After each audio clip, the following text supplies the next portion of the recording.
Over 60 years ago, a battle was fought in this great Russian city that would be the turning point of the Second World War.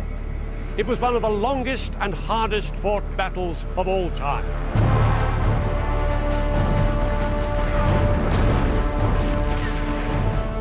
For 5 months, German and Soviet troops fought each other street by street, building by building, and room by room. Ferocious German attacks met exceptionally stiff Soviet resistance. It led to the most intense fighting of the Second World War. I'll be revealing what it was really like for the soldiers on the ground. And I'll be explaining how the leaders' tactics drove their armies to the brink of destruction. The stakes could not have been higher. The outcome of the entire war hung on what happened here in 1942, in the Battle of Stalingrad.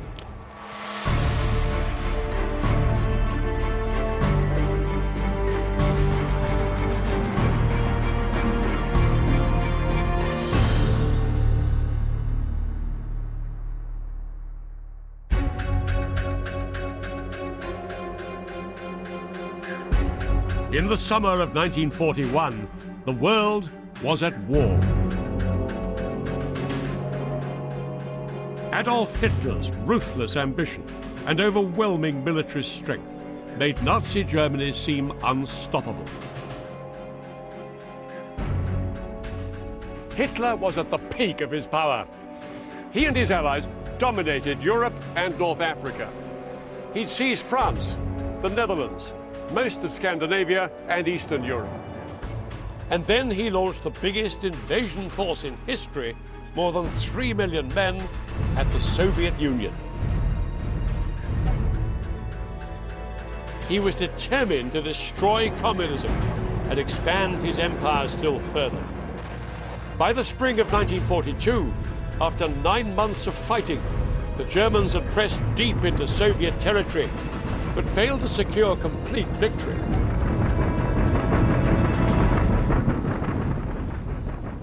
So in April, Hitler drew up a new battle plan. In the far south of the country, there were vast oil reserves, crucial to the Soviet war effort. Hitler wanted to stop the oil getting to Soviet troops and industry, first by preventing oil tankers transporting it up the river Volga, and then by seizing the oil fields themselves. Oil was the key to the war. Hitler knew Stalin would fight tooth and nail to protect his oil. Without it, the Soviet war machine would grind to a halt.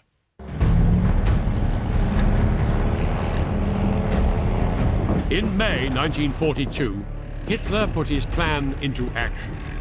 He sent 2 million men, nearly 2/3 of all his troops in the Soviet Union, through the Russian steppe towards the oil fields.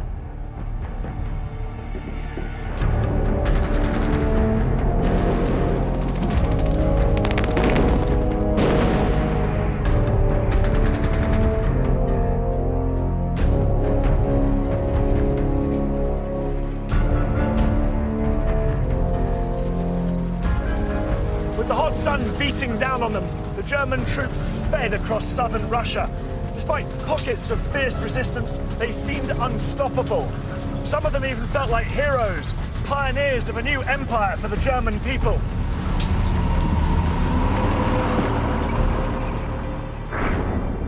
What great spaces the Soviets occupy. What rich fields there are to be had here after the war is over. Only, let's get it over with quickly. I believe that the Führer will carry the thing through to a successful end. The speed of the German advance, their technical superiority, and the experience of their troops was too much for the Soviets. Throughout May and June 1942, Soviet troops fell back in widespread disarray. Hundreds of thousands were killed or wounded as they conceded swathes of land to the advancing Germans. And for civilians, the arrival of German forces into their villages was a terrifying prospect. Nazis murdered, raped, looted without hesitation. Villagers could see the dust cloud from approaching German tanks up to 40 miles away, and they knew that there was little they could do to escape.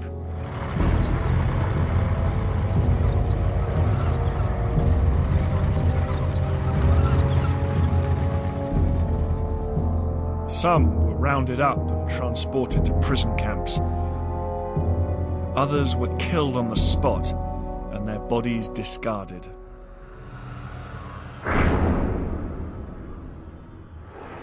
The world has never seen a more cursed enemy.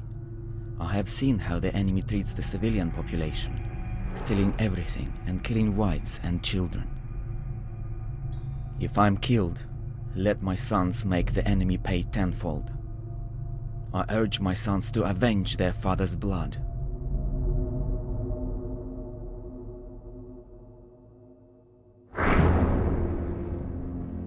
Throughout June and July 1942, Hitler's generals reported German victories ever deeper into southern Russia. Hitler was so confident and impatient for victory that he decided to alter his plan of attack. Instead of trying first to block the Volga and then take the oil fields, he decided to attack both targets at the same time. One army would drive south to the oil fields. The other would seize a city on the banks of the Volga that would give them a stranglehold on the river's vital supply line. It was the city that bore the name of the Soviet leader himself. Its name was Stalingrad.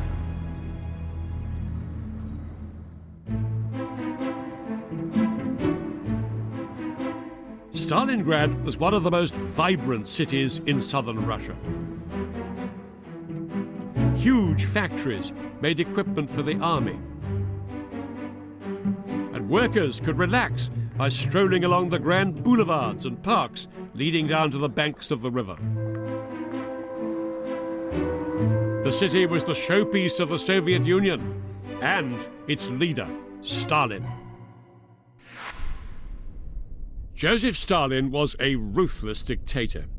Stalin wasn't his real name, but it meant man of steel and fitted his terrifying reputation. His orders had led to the death of millions of Soviet citizens.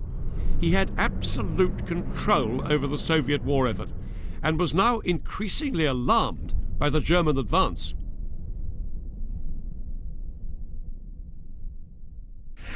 Faced with a threat to his oil fields and to the city of Stalingrad, Stalin decided to take desperate measures to stiffen Soviet resistance. In July 1942, his order went out. From now on, there would be no step backwards. Surrender or retreat would not be tolerated. Deserters and cowards would be shot. Throughout Stalingrad, over 750,000 people were told to get ready for war on their doorstep. Anti-aircraft guns were placed on the high ground, and the civilians helped the military in the desperate attempt to prepare the city's defences.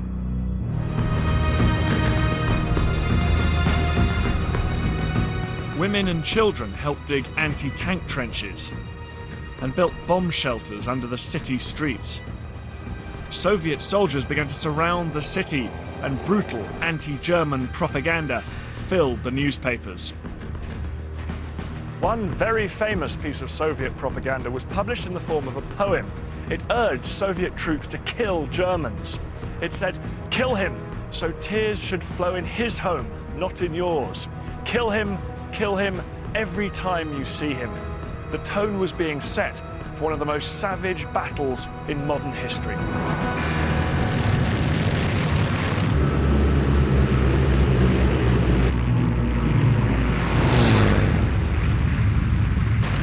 On the 23rd of August 1942, aircraft of the German Luftwaffe began a colossal aerial assault on Stalin's city.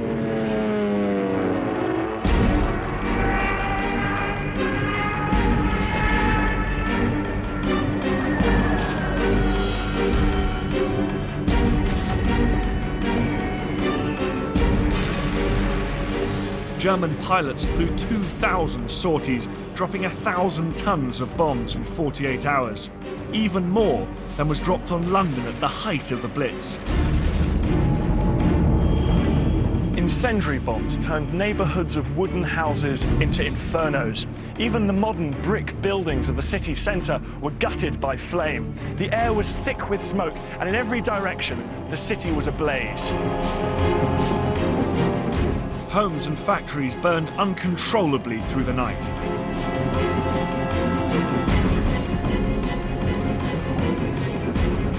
Bombs hit fuel storage tanks on the riverbank, unleashing torrents of burning oil onto the water. A column of black smoke rose over 3.5 kilometers into the sky.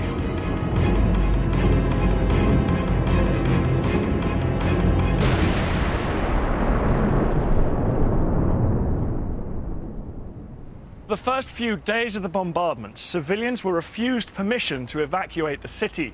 Their only chance of survival lay in finding shelter in basements and cellars. But for many it was hopeless. Over 25,000 Russians died in just 2 days. There are planes flying day and night. My heart is bursting. I don't know what to do and what's going to happen to us.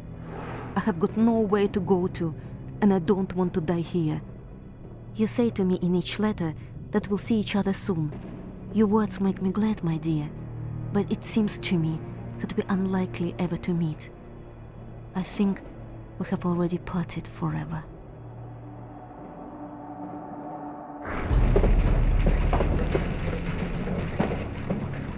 Stalingrad was all but destroyed. Its elegant avenues and grand buildings had been bombed to ruins.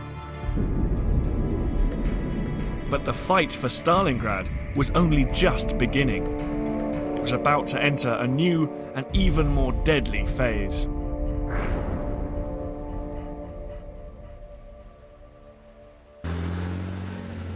Hitler now ordered over 100,000 ground troops to seize Stalingrad and deliver him a rapid victory.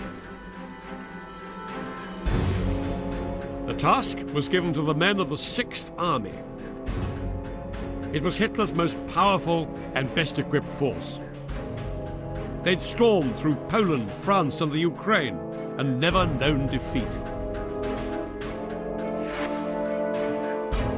Their commander was General Friedrich Paulus. He was a fine strategic planner, but not an inspiring leader. Above all else, he was totally loyal to Hitler.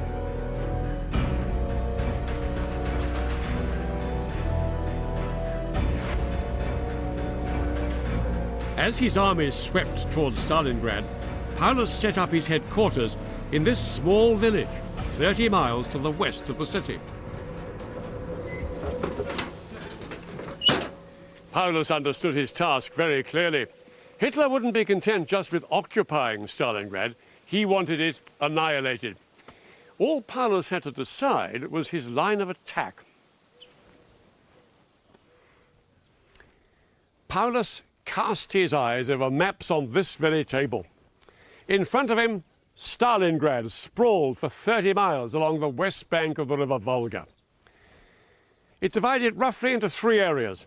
A factory zone in the north here, a civic centre here, and residential suburbs further south. The Germans, shown here in blue, had reached the Volga to the north and to the south of the city. The Soviet Red Army had been pushed back and were now isolated and outnumbered 2 to 1. With the river at their backs, the Soviets were now entirely dependent on supplies and reinforcements being ferried across the Volga from the east bank to the west. Stalingrad looked easy prey for Paulus. Paulus's plan for a ground assault targeted 2 key landmarks in the city. The central landing stage, where the Red Army unloaded their supplies, and this prominent hill, Mamayev Kurgan. It was the city's highest point. If Paulus could capture this, his guns would have the river and most of Stalingrad in their sights.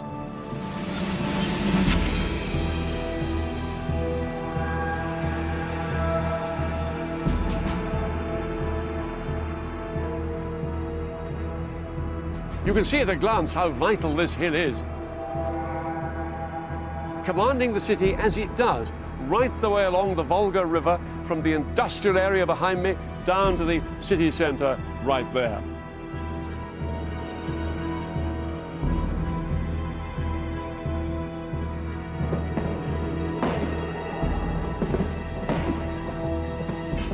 At dawn on the 14th of September, just 2 weeks after the Luftwaffe air raids, Paulus put his plan into action. The city shuddered from the ferocity of the onslaught.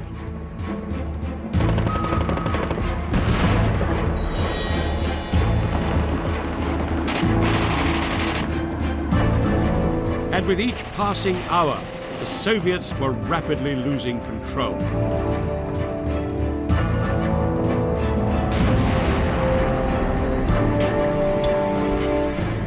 In little over 24 hours, German forces had stormed the southern part of the city.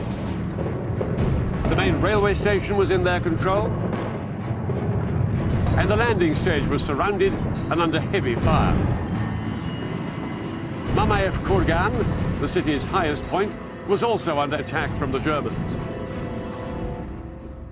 The main Soviet force defending the city was the 62nd Army, but it had been battered by air raids and was having difficulty holding off the German attacks. Its men were outnumbered, exhausted, and dispirited. But what they did have was a tough new commander. His name, General Vasily Chuikov. He was chosen for being a dogged and instinctive fighter with an almost unshakable nerve. But he knew his troops inside the city were on the verge of collapse.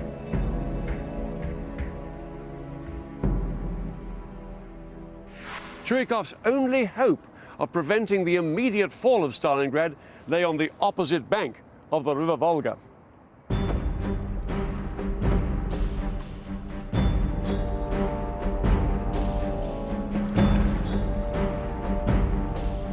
Here on the east bank, there were 10,000 Soviet reinforcements preparing to enter the city.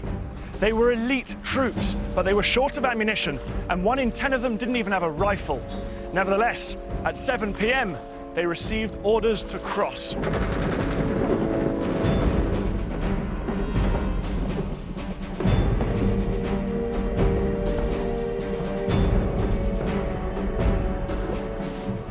Heavy German artillery fire rained down on the boats crossing the river. The water soon filled with burning debris and floating human remains. As the troops neared the shore, the scale of the devastation would have become clear. They would even have been able to smell the stench of corpses rotting in the summer heat. But there was no chance of turning back. Chuikov's reinforcements were thrown straight into the heart of the battle. Some stormed the shore and secured the landing stage. From there, they moved quickly through the streets in order to retake the main railway station. Others joined the battle for Mamayev Kurgan, where the fighting was increasingly ferocious.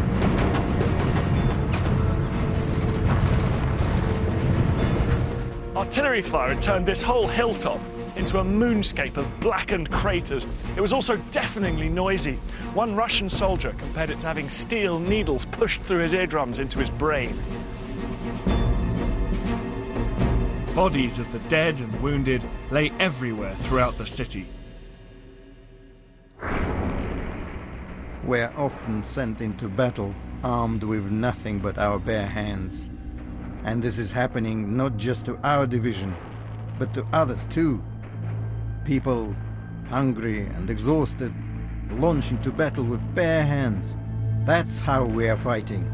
Things are bad.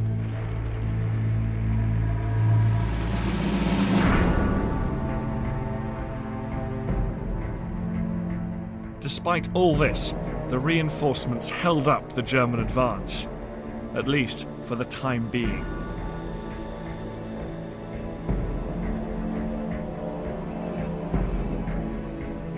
But it came at a terrible cost.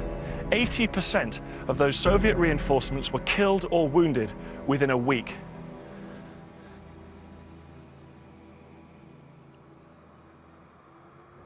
Chuikov had averted a disaster, and he'd also sent Paulus a clear message. Stalingrad would be defended no matter what the human cost. But Chuikov knew that if he was to hold on, he'd have to go further. He'd have to find some weakness in the seemingly invincible German army. The German military tactics, which had been so effective in the war across Europe, relied on carefully coordinated attacks from aircraft of the German Luftwaffe and tanks on the ground.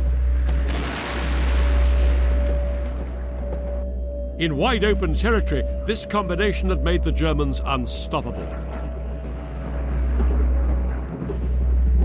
But the fight for Stalingrad was now confined to the streets of a ruined city.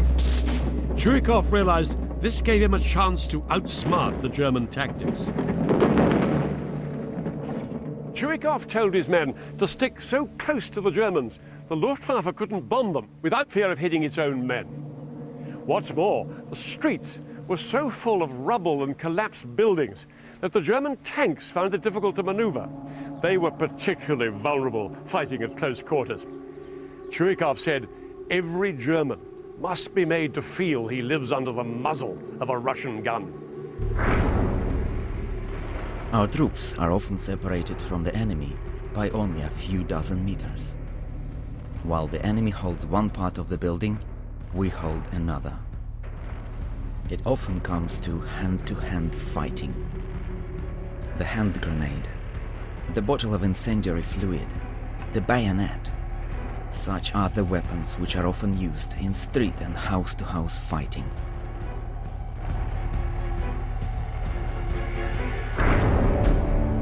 The Soviet troops did their best. But the Germans' overwhelming firepower was still too much for them.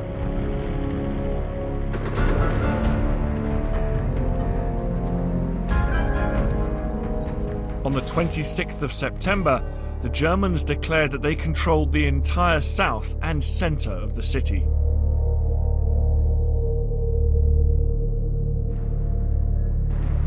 But Chuikov's troops still stubbornly refused to give in. And now, hiding in the ruins of the city, they found a new way to strike back at the Germans. Snipers were an invisible predator that could kill without warning.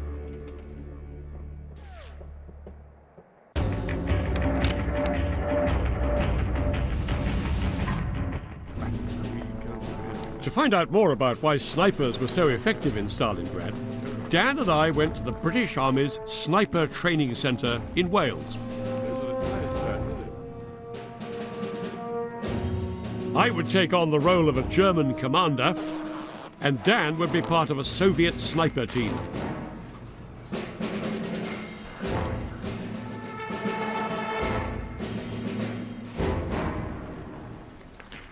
What we have set up here, Peter, is your headquarters, and it would be far enough back from the front line to provide you with some limited protection, but it would be close enough for you to influence the battle. My headquarters also had radio operators working inside, and a machine gunner to protect me. The task for Dan and his sniper team was to disable the headquarters, either by shooting me or my team. In this exercise, it would count as a hit if the sniper could identify the letter written on my helmet, and then fire a blank round. We also gave a letter to the machine gun sentry, so the targets were Q, Quebec, and D, Delta.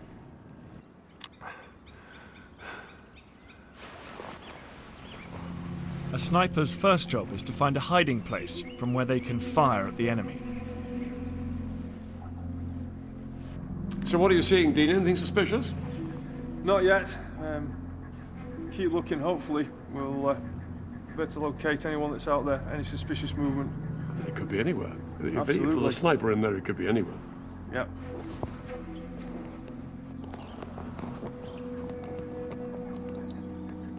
It would have been extremely difficult in a large city that'd been so devastated like Stalingrad to identify a sniper moving around and in position.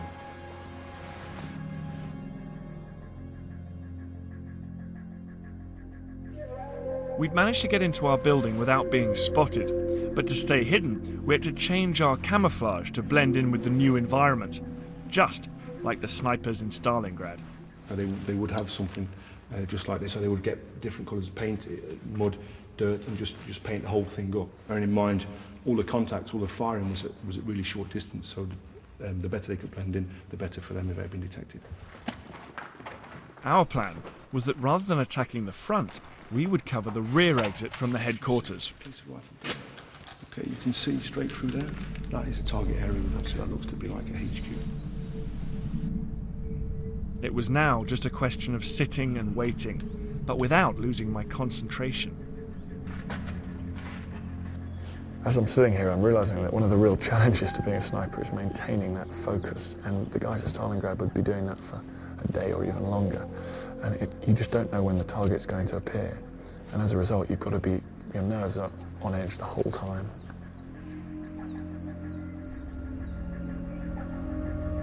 While we kept watch at the back, 2 more snipers, the rest of our team, climbed into position in a small building directly in front of the headquarters. But if they were in one of these buildings, they'd be using the shadow inside the building to hide themselves, set back from the window, nice and still.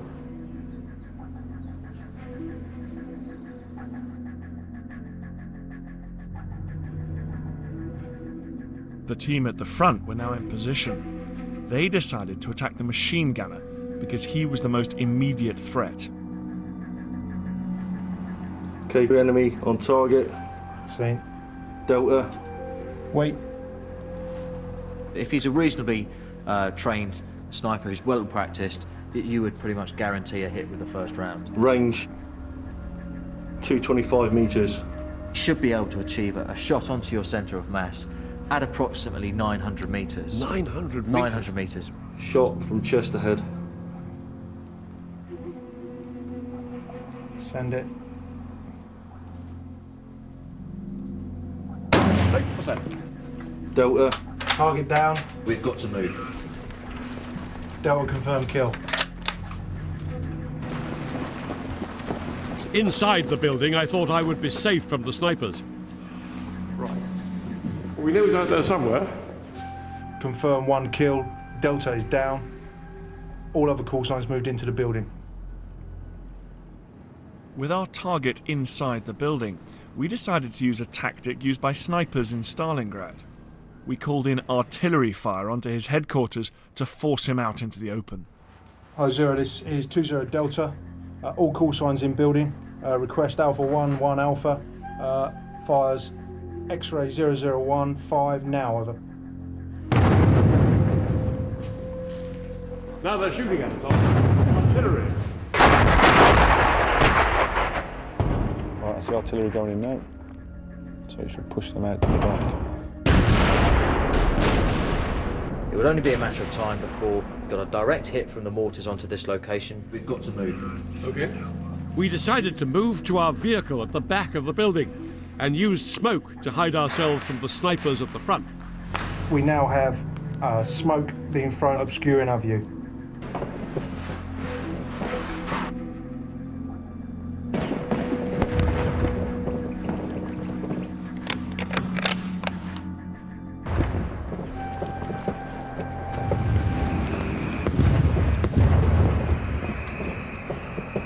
Mortar's coming rather close.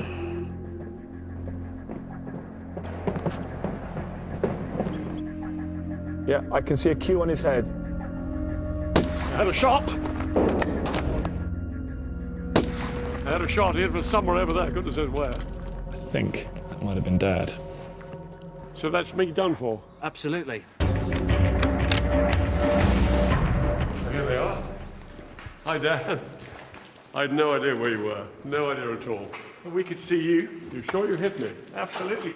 I mean, it really was quite frightening because I had absolutely no idea where you guys were. It just demonstrates how a very small number of people lightly equipped can keep a serious command post in real trouble. Well, really, really quite terrifying it must have been. You don't see them at all.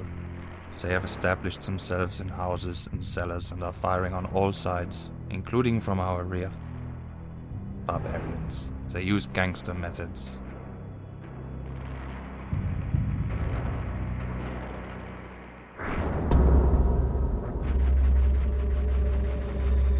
Soviet snipers were very effective.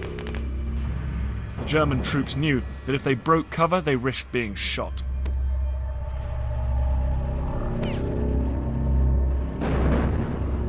German snipers were soon brought into the city as well. And as the fighting raged above the ground, the soldiers were increasingly driven down into a terrifying new arena.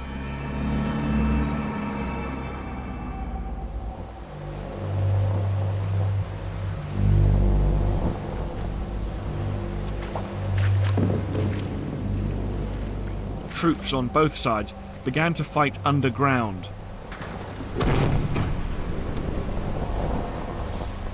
Soldiers roamed through cellars, tunnels, and even sewers like this one, as they attempted to gain an advantage over the enemy. The German soldiers soon had a new name for this kind of fighting. They called it Rattenkrieg, War of the Rats. It was fighting of an intensity and terror unlike anything the soldiers had experienced before. It's hot, it's filthy, and it's stinking. And of course they knew that anywhere in the darkness, the enemy could be waiting for them.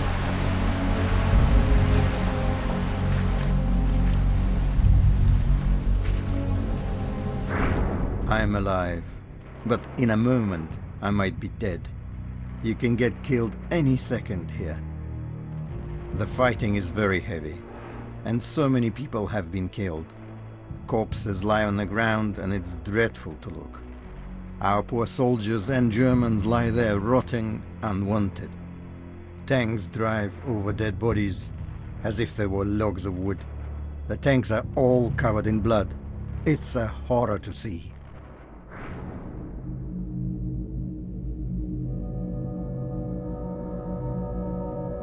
In mid-October, after over a month of fighting, buildings had been reduced to empty shells. Thousands of civilians were inside the city. Some stole food to survive, but many more died of starvation or from drinking polluted water.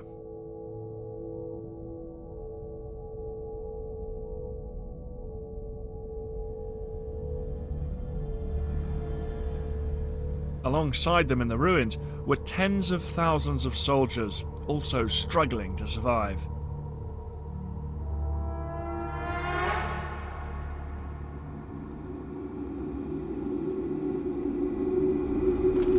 The fight for Stalingrad had descended into a vicious series of battles over individual buildings, sometimes with the Soviets and the Germans on different floors of the same one. Troops could spend days trapped in a single room. In all the chaos, any sign of a clear front line simply vanished. But despite the tenacious Soviet defense, the Germans were increasing their stranglehold on the city. The landing stage, where vital Russian supplies were brought across the river Volga, remained under heavy German fire. And fighting continued to rage for control of the city's highest point, Mamayev Kurgan. It had now changed hands several times, without either side establishing control. After 6 weeks of fighting, the German forces had managed to gain control of much of the shattered city. The Soviets only had this narrow strip of land, but somehow they were clinging on. Hitler was becoming increasingly impatient and demanded Paulus launch a decisive blow, this time on Stalingrad's industrial heart, the factories in the north of the city. They were the Soviets' last major refuge. If they lost these, they would have almost nothing left of the city. Their key stronghold was the tractor factory that dominated the entire area.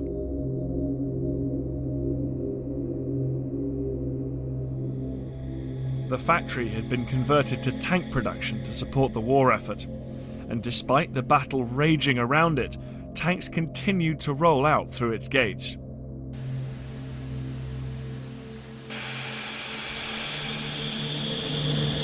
A lack of raw materials meant they couldn't actually make new tanks here, but they could repair battle-damaged ones and get them back into operation. Sometimes they were driven straight out into combat by the factory workers themselves.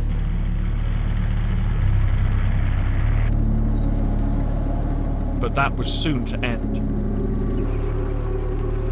On October the 14th, the attack on the factories began.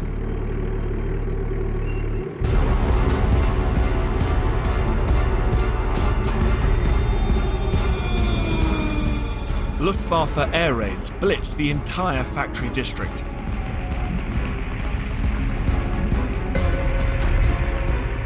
Planes flew 3,000 sorties a day, even more than in the original blitz on the city 7 weeks earlier.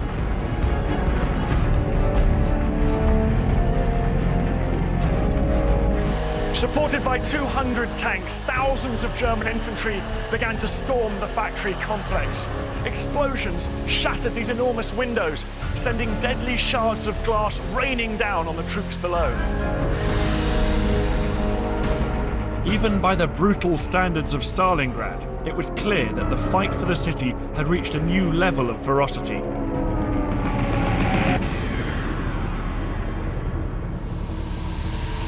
8,000 Soviet commandos tried to defend the factory, but soon the walls were covered with blood.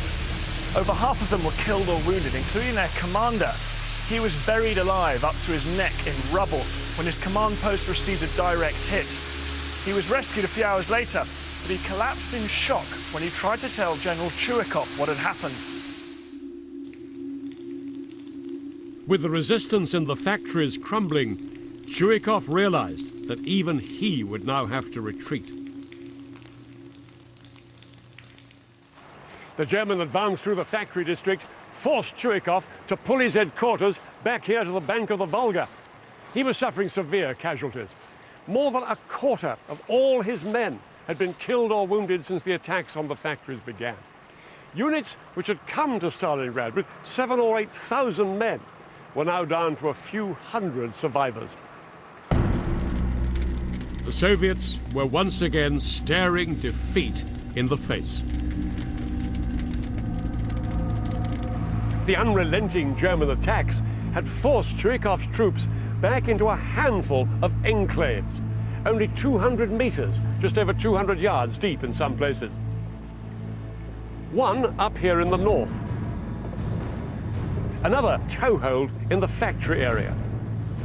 And the larger area further south. Chuikov had lost 90% of Stalingrad, but still refused to admit defeat.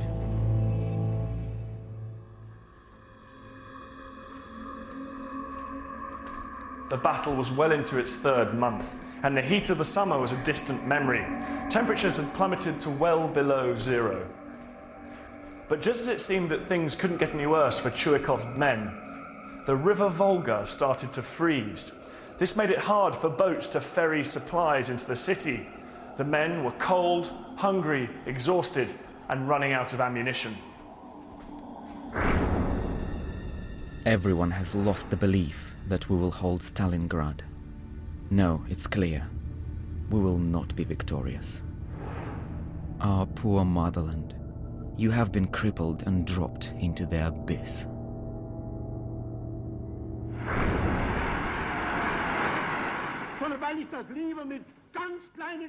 Hitler was now convinced that the city was finally in his grasp. In a speech to party veterans on the 8th of November, he effectively claimed victory.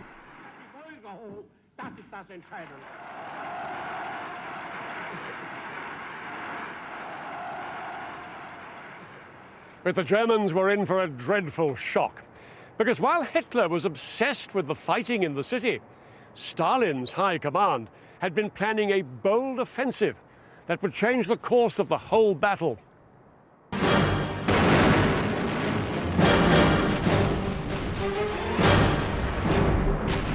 On the 19th of November, the Soviets launched one of the most awesome counterattacks in modern history. Field guns, mortars, and rockets began a ferocious bombardment 75 miles to the west of Stalingrad. It was the earth-pounding product of 2 months' secret planning. For 80 minutes, artillery thundered. Then, at 8:40 a.m., they suddenly fell silent.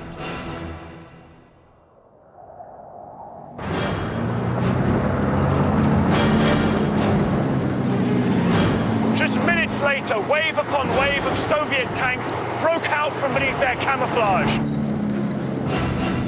The key phase of the Soviet battle plan was now underway. Hundreds of thousands of Soviet troops and thousands of tanks had been hidden in the countryside around Stalingrad, and now they were on the attack. The weather was appalling. Snow and freezing fog made it almost impossible to see where they were going. Urged on by their commanders, the troops surged forward. Infantrymen carrying their rifles ran alongside the tank, and some even hitched a ride. They clung on the back up here as the tank plunged through gullies and banks of snow.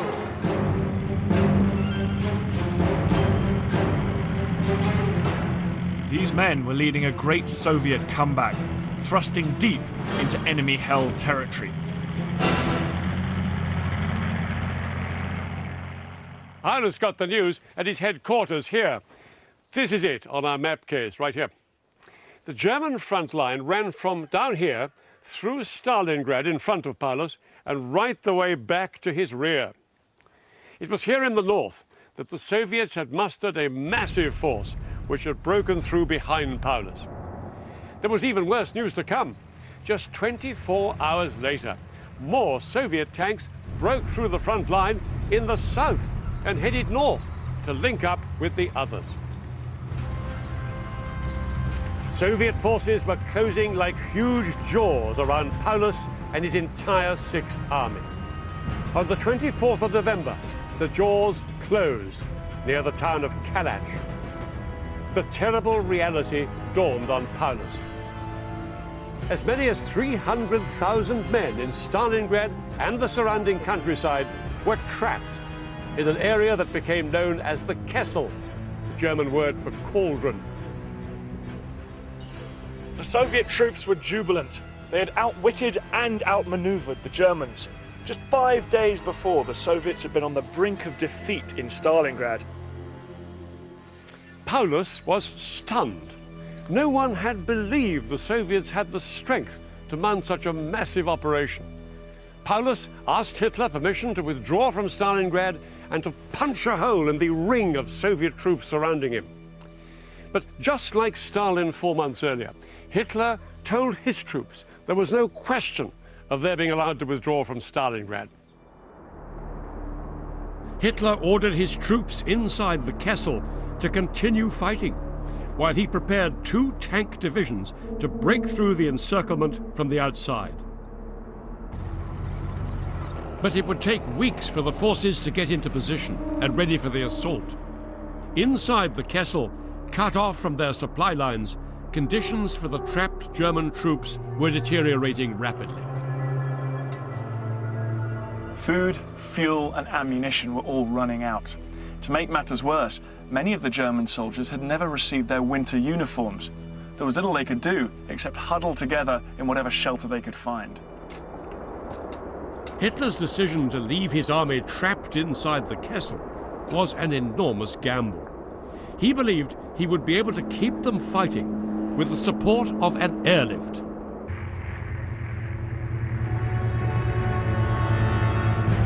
Flying supplies into airfields in the Kessel was a huge undertaking. There were 300,000 troops trapped around here, and Hitler's staff calculated that it would require 800 cargo planes flying night and day. It was an extraordinarily ambitious plan, but the head of the German Air Force, the bombastic Hermann Göring, convinced Hitler that it would work. To succeed, they would need to land here at airfields in the Kessel an absolute minimum of 300 tons of supplies every single day.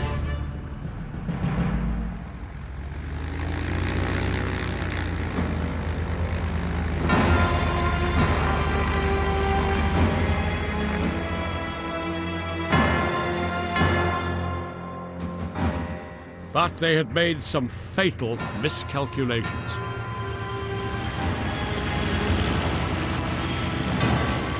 Within days of the airlift starting, it became clear that Hitler and Göring had massively overestimated the capacity of their air force to supply the 6th Army. combination of Soviet fighter aircraft and appalling weather meant that on average only 120 tons of supply reached the Kessel each day, less than half of what was required. We have no winter clothes. We have been swindled and have been condemned to death. We shall die of the war or the frost.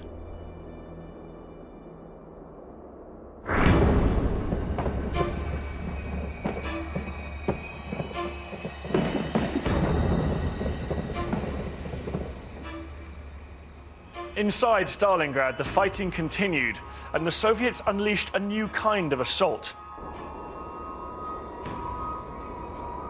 Day and night, loudspeakers throughout the Kessel broadcast propaganda messages in German. They called Stalingrad a mass grave and urged German soldiers to surrender.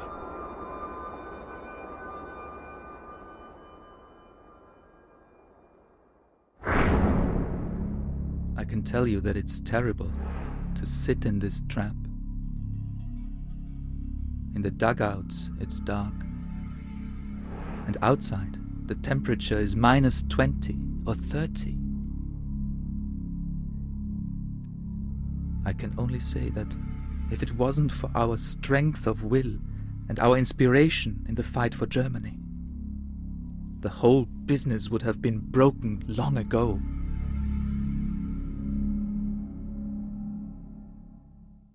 Despite the psychological battering, the frostbite and the starvation, most German troops still refused to surrender. Some feared that they'd be tortured or shot by their Russian captors, but most simply refused to believe that Hitler would abandon them. Then, at long last, a rumour went round that salvation was on the way. 2 German tank divisions, backed up by infantry and aircraft of the Luftwaffe, were on the way towards their colleagues trapped in the Kessel. Leading the attack was one of Hitler's most successful commanders. His name was Field Marshal Erich von Manstein. He had masterminded Germany's whirlwind victory in France, and now he was leading the mission to rescue the Sixth Army.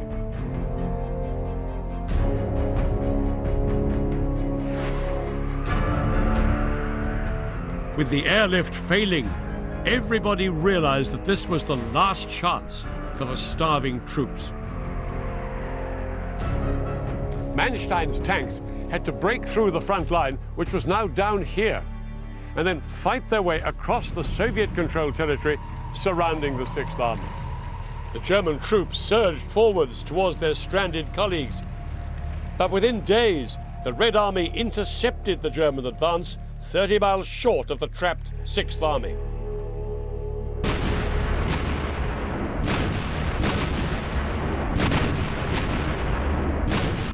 The Soviet defenses had formed an impenetrable barrier, and Manstein's rescue attempt could advance no further. But on the 20th of December, the news got even worse. Manstein heard that the Soviets had launched a new offensive way off to the west, which threatened to cut off all the German forces in southern Russia.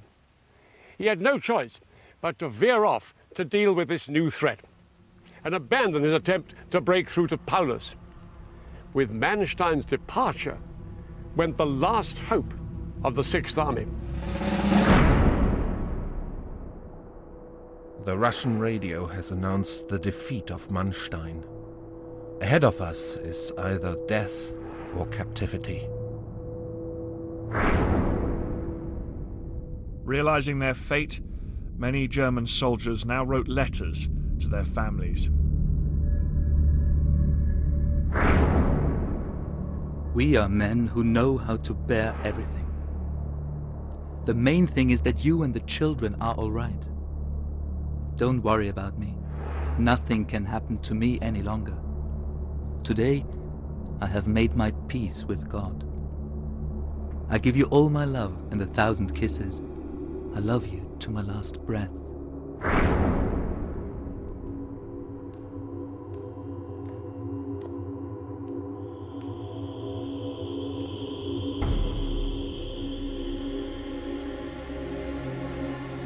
6 weeks into the encirclement, Soviet planes dropped thousands of leaflets into the Kessel. They promised the Germans safety, food, and medical attention if their commander conceded defeat. But the message ended with a chilling warning. If surrender was rejected, everyone inside the Kessel would be wiped out.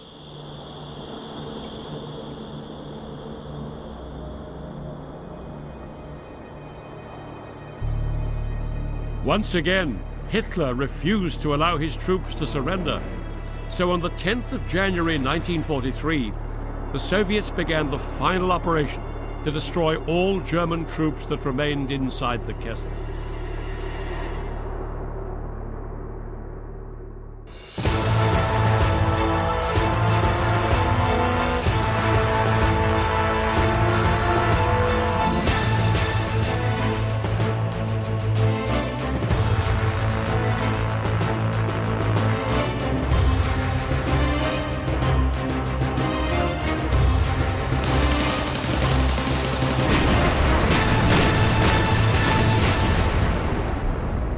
Frozen, weakened by starvation and exhausted, the Sixth Army was no longer capable of defending itself properly.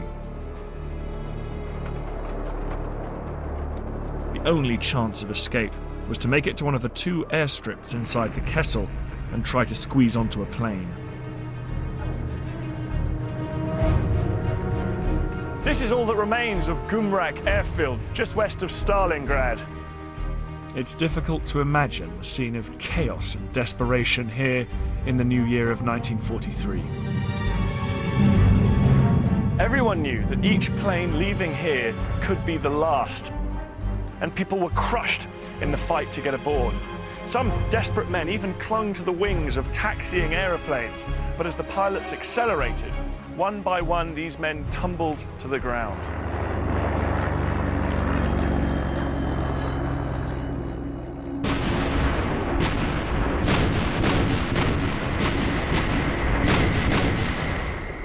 For 2 more weeks, German troops inside the Kessel were pushed relentlessly back.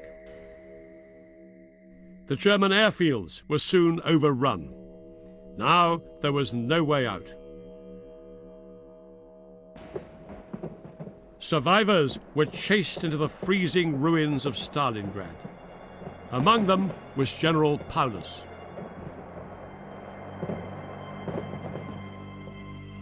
Paulus moved his headquarters to the basement of this shop in the city centre. He was now a broken man. But Hitler wanted to portray Paulus and his Sixth Army as martyrs fighting to the death for Germany. And on the 31st of January 1943, Paulus received a message from Hitler promoting him to Field Marshal. No German Field Marshal had ever given himself up alive. And Hitler, no doubt, expected Paulus to commit suicide.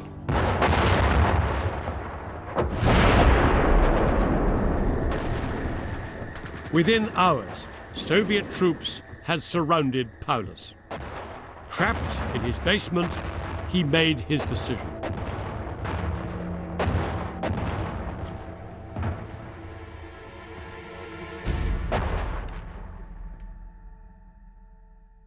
At 7:45 a.m.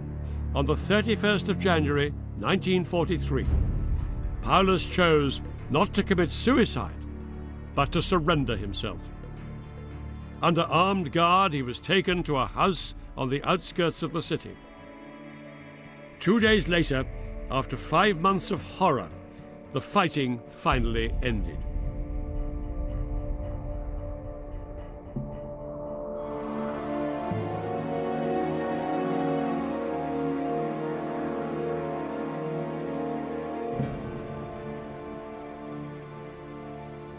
The Battle of Stalingrad was over. The whole world had witnessed a catastrophic defeat for Hitler's Nazi empire. And for the Führer himself, it was a personal disaster. He'd been totally committed to victory and was now utterly humiliated. The aura of invincibility that had surrounded Hitler's army for so long was gone forever. In Stalingrad alone, 150,000 German troops had been killed. And 90,000 more were now beginning the long, slow journey to Soviet prison camps. Only 5,000 of them would ever return home.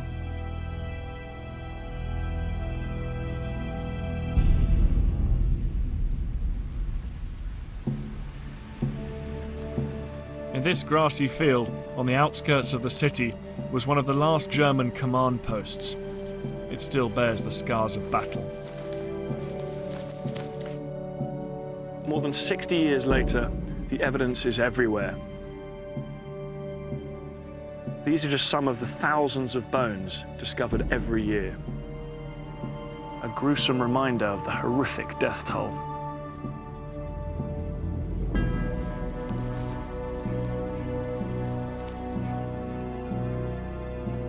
Although his city lay in ruins, Stalin had won.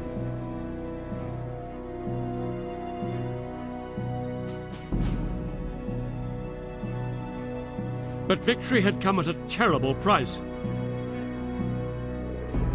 The Soviets lost more men and women during the Stalingrad campaign than Britain and America lost during the entire war.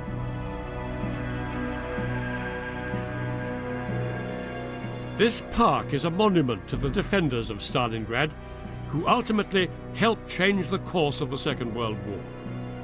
Stalingrad was the battle that marked the beginning of the end for Nazi Germany.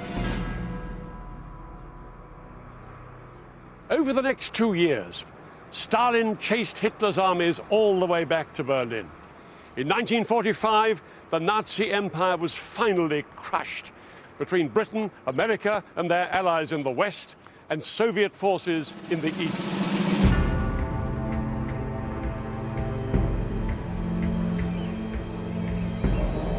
The irony is that Stalin went on to replace one oppressive empire in Eastern Europe with another of his own.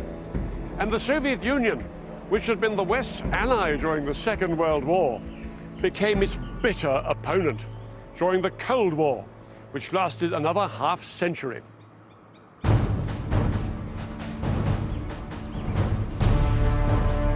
Next time, we bring you the battle for Korea. I'll be describing the enormous shifts in the fortunes of the United Nations allies as they fought against a communist enemy. And I'll be telling the story of what it was like for the ground troops when these two very different armies clashed. In 3 long years of war, one of the most decisive battles was fought here. It was the Battle of the Imjin River.